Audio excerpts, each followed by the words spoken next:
বেলডাঙ্গার কাছে একটা ইনফরমেশন আসে যে নর্থ বেঙ্গল থেকে দুটি গাড়িতে কিছু শিডিউল্ড ওয়ান অ্যানিমেল, এটা গোল্ডেন মাঙ্কি, সেটাকে কিছু দুষ্কৃতী তারা স্মাগলিং করে আমাদের বেলডাঙ্গা থানার যে এনএইচ যেটা আছে NH-12 দিয়ে সেটাকে স্মাগলিং করে নিয়ে যাচ্ছে।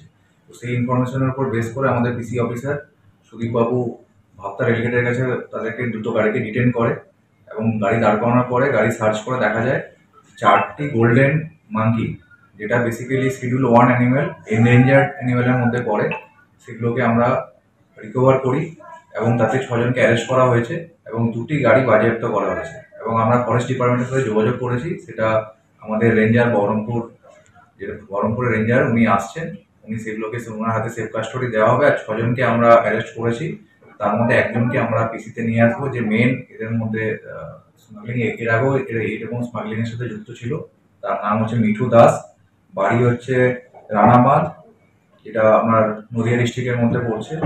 এছাড়া এর সাথে ইনভলভ ছিল টিটু দাস, শামিল হোসেন, রফিকুল মন্ডল, হাসিবুল মন্ডল, এরা প্রত্যেক, আর বিশ্বজিৎ বাগ, এরা 6জন মিলে স্মাগলিংটা করছিল। তার মধ্যে আমরা হচ্ছে মিঠু দাসকে আমরা রিমান্ডে নিচ্ছি। এটা বেসিক্যালি যেটা আমরা পেয়েছি যে ফাটাপুকুর, এটা রায়গঞ্জ থানার মধ্যে ফাটাপুকুর থেকে নিয়ে আসছিল এবং সেটা বিরোহীতে নিয়ে যাচ্ছিল। এবং কি উদ্দেশ্য, মানে এটা বেসিক্যালি ইন্টারন্যাশনাল স্মাগলিং যে র্যাকেট আছে তারা এর মধ্যে ইনভলভ আছে।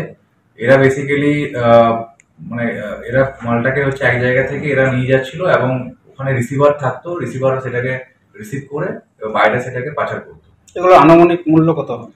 এটা বেসিক্যালি ফরেস্ট ডিপার্টমেন্টে বলতে পারবে, কিন্তু এগুলো অনেকটাই মূল্য, প্রায় কোটি টাকার উপরে ইন্টারন্যাশনাল মার্কেটে মূল্য থাকে। কারণ এটা বেসিক্যালি গোল্ডেন মাঙ্কি হচ্ছে শিডিউল্ড ওয়ান অ্যানিমেল এবং এর বিভিন্ন রকম আন্তর্জাতিক বাজারে বিভিন্ন রকম কাজে ব্যবহার করা হয়। এছাড়া বড় বড় জু যেগুলো আছে, প্রাইভেট জুতেও এগুলোকে রাখা হয়। তো এটা আমরা রিমান্ডে নিয়ে এসে আমরা ইনভেস্টিগেশন করে দেখবো যে এরা বেসিক্যালি কোন কাজে এটাকে ব্যবহার